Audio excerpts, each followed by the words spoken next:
Halo bos, aku lagi tidak pakai baju ini bos, karena sangat-sangat benar-benar gerah bos.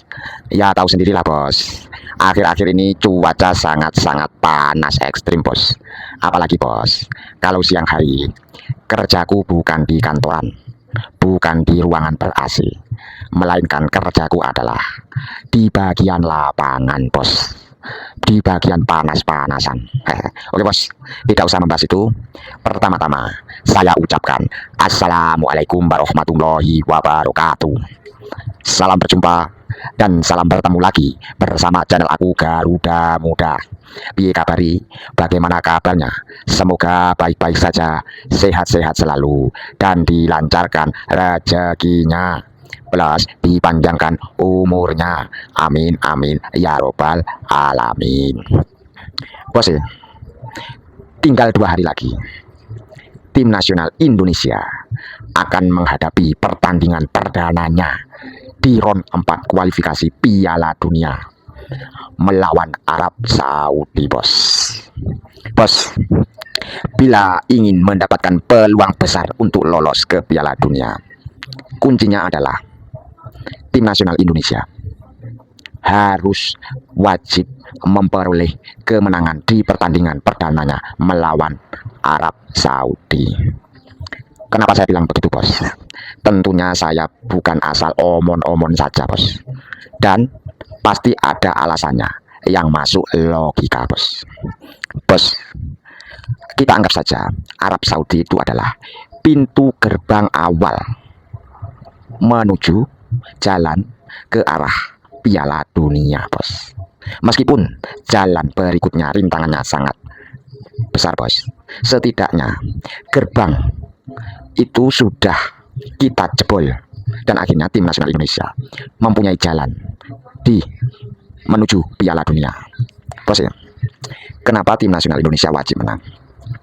Kalau tim nasional Indonesia menang melawan Arab, tentunya secara psikologis, secara mental, para pemain-pemain timnas akan mempunyai kepercayaan diri yang sangat tinggi untuk melawan pertandingan berikutnya dengan Irak bos. Lah, bicara kemenangan bos, ya namanya menang bos, tentunya adalah jalan satu-satunya tim nasional Indonesia harus bisa mengobrak-ngabrik pertahanan Arab Saudi dan harus bisa menciptakan gol bos. Bos, di round ketiga kita 2 kali melawan Arab Saudi. Di kandang Arab Saudi kita berhasil menambang imbang dengan skor 1-1. Sedangkan di kandang kita di Gelora Bung Karno, timnas kita berhasil dengan skor telak 2-0. Bos ya, kira-kira di pertandingan melawan Arab Saudi di round ketiga kemarin, siapakah menurut Anda yang menjadi kartu as dalam mengalahkan Arab Saudi itu bos? Ya, kita tahu bos, yaitu Marcelino Ferdinand. Kala itu Marcelino Ferdinand permainannya lagi on fire. Tapi di round keempat ini si Marcelino Ferdinand tidak masuk dalam skuad. Kenapa? Tentunya Patrick Kluivert sudah mempunyai alasan tersendiri yang lebih masuk akal. Dan menurutku juga, kalau Marcelino Ferdinand tidak masuk dalam skuad tim nasional Indonesia, memang harus benar begitu adanya bos. Meskipun pas melawan Arab Saudi kontribusinya, kartu asnya sangat besar sekali bos. Nah, akhir-akhir ini Marcelino Ferdinand di klubnya kurang mendapatkan menit bermain, bahkan tidak dimainkan 1 kali pun bos. Terus pas FIFA Matchday melawan Cina, Taipei dan Lebanon, penampilannya benar-benar sangat menurun dan layak memang benar kalau tidak masuk dalam skuad bos ya. Kira-kira untuk menang melawan Arab Saudi, menurut Anda kartu asnya sebagai pengganti Marcelino Ferdinand siapa bos? Aku mempunyai jawaban tersendiri, kali aja jawabanku nanti cocok dengan kalian semua. Lah, kira-kira kartu as di lini depan itu siapa bos? Coba tebak. Apakah si Uli Rumeni, striker tim nasional Indonesia? Menurutku bukan bos. Si Uli Rumeni ini mempunyai kelebihan ketika mendapatkan peluang bagus. Kelebihannya adalah eksekusinya dalam mencetak gol sangat-sangat luar biasa. Tapi tentunya Ole Romeni membutuhkan umpan yang matang. Jadi ini si Ole Romeni bukan kartu asnya. Yang kedua, apakah Ragnar Uratmangun? Nah, kayaknya bukan bos. Menurutku si Ragnar Uratmangun ini mempunyai karakter bermain ngeyel, nggak mau kalah, bekerja keras, tapi minim dalam umpan-umpan trupas untuk mendistribut bola ke lini depan. Yang ketiga, apakah Emiliano Jonathan pemain baru yang masih muda? Bukan pula bos. Lah, Emiliano Jonathan ini kan kelebihannya dalam hal dribble untuk menguasai bola. Dribble mendekati area pertahanan lawan. Terus dia menekuk bola ke arah sebaliknya, bukan arah pinggir lapangan bos, ke arah tengah. Kadang-kadang dia langsung umpan, kadang-kadang dia langsung shooting. Lah, pergerakan ini yang saya lihat di klubnya Emiliano Jonathan baik dan di timnas, dan pergerakan ini sangat-sangat mudah dibaca. Terus siapa bos? Yang keempat, apakah pemain anyar kita striker nomor 9 katanya Mauro Gistra? No, apalagi ini bos. Ya, karena Mauro Gistra ini mempunyai kelebihan postur jangkung. Pastinya kelebihannya adalah duel-duel dalam bola udara. Tapi Mauro Gistra ini membutuhkan pula umpan yang matang untuk dieksekusi. Lah, secara umum si Mauro Gistra ini secara usia masih sangat-sangat terbilang muda. Saya bilang bukan kartu as karena pengalamannya masih sangat-sangat kurang bos, baik di level klubnya.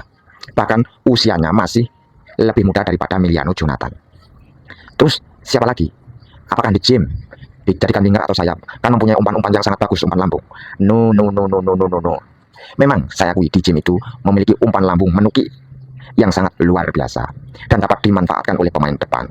Tapi bos, pertahanan Arab Saudi tentunya sekarang akan lebih kuat dan memiliki postur jangkung pula. Lah, terus siapa lagi kartu asnya kalau begitu? Apakah di lini tengah? Oke, kalau di lini tengah yang saya tahu kayaknya nantinya yang dimainkan adalah Joe Pelupesi dan si Profesor. Siapa Profesor itu bos? Ya kalian tahu lah bos, Tom Haye bos. Kalau Joe Pelupesi ini kelebihannya adalah memotong serangan lawan. Istilah kasarnya adalah duel perebutan bola. Dan kelebihannya lainnya adalah umpan-umpannya bagus sekali bos. Kita anggap saja kelebihan si Joe Pelupesi ini adalah mobilitas. Tentunya bukan kriteria kartu as ini bos. Terus Tom Haye. Nah, kalau Tom Haye ini akan performnya sangat bagus bila malam timnya menyerang. Tapi kalau timnya bertahan sangat-sangat kurang bos. Karena kekurangan Tom Haye ini adalah duel perebutan bola. Kelebihannya adalah penguasaan bola dan umpan-umpan lambung, umpan diagonal yang sangat persis pas. Lah, tapi si Tom Haye ini tidak mempunyai kelebihan untuk membongkar pertahanan lawan. Nah, loh semua disebut. Terus kira-kira kartu asnya siapa? Oke, sekarang ini aku jawab bos. Kartu asnya adalah pemain yang selama ini jarang tersorot kamera. Pemain yang dikenal sangat malu-malu di dunia media. Pemain yang sama netizen-netizen Indonesia tidak diperhitungkan. Karena apa bos? Ya rata-rata netizen Indonesia itu yang tidak mengerti bola selalu menyorot pemain yang ganteng, yang tinggi. Tapi pemain ini biasa saja bos. Dan tidak aneh-aneh. Pemain ini selalu fokus. Siapakah dia bos? Saya menjulukinya seperti namanya bos. Saya juluki El Buaya alias Rikikan Buaya. Bos, kenapa saya juluki El Buaya bos? Selain sesuai dengan namanya, tetapi pergerakannya ini, gaya permainannya seperti buaya juga bos. Apalagi dia juga pernah di klub baju hijau, buaya hijau Persebaya. Si El Buaya ini diam-diam tapi mematikan bos. Kalian tahu buaya ketika mendapati mangsa, dia diam, tenang di bawah air, bahkan airnya tidak bergerak sama sekali. Lah ketika mangsa mendekati mau minum, wush, langsung dicaplok bos. Ya, kartu asnya adalah El Buaya alias Rikikan Buaya.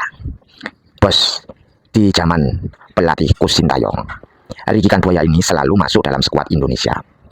Tapi kurangnya kepercayaan oleh Coach Sintayong. Lah, di zaman Coach Patrick Kluivert ini mencoba Rikikan Buaya pas melawan Bahrain awal-awalnya bos. Wow, mulai saat itu Terus dan pertandingan selanjutnya, ketika membela timnas, selalu terlihat paling menonjol di antara pemain lainnya. Pergerakannya bos, luar biasa. Pekerja keras. Bos, saat melawan Arab Saudi, kita membutuhkan pemain sekelas Ricky Buaya. Kenapa? Karena kemampuan Ricky Buaya ini adalah penguasaan bola duel melewati 1-2 pemain. Nah, ketika pertahanan Arab Saudi terlewati oleh Ricky Buaya, nantinya Ricky Buaya ini akan memberi umpan terupas ke lini depan. Tinggal siapa nanti yang menjadi eksekutornya, bos. Kenapa menjadi kartu as, bos? Tentunya pemain-pemain Arab Saudi dan pelatihnya, mereka fokus pada pemain yang selama ini terkenal di Indonesia. Oli Romeo harus dijaga ketat. Miliano Jonathan harus dijaga ketat, ini bahaya. Terus siapa lagi? Ragnar harus dikunci. Jangan kasih pergerakan di lini tengah si Tom Haye.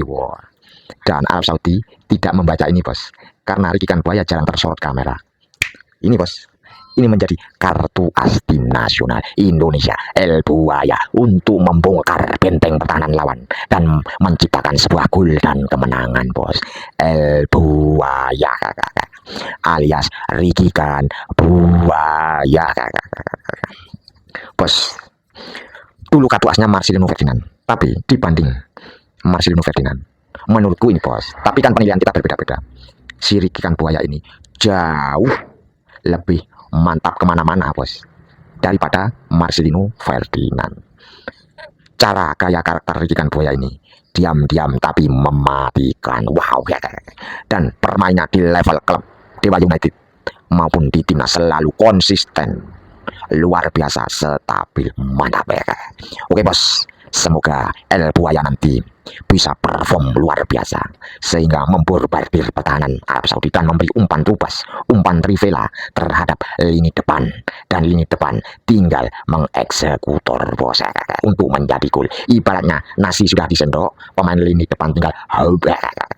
Oke, bos, apapun itu kita doakan saja yang terbaik. Semoga timnas kita berhasil memperoleh hasil positif dan segera memperoleh impian yang nyata, yaitu menuju Piala Dunia. Terima kasih dan salam olahraga mantap.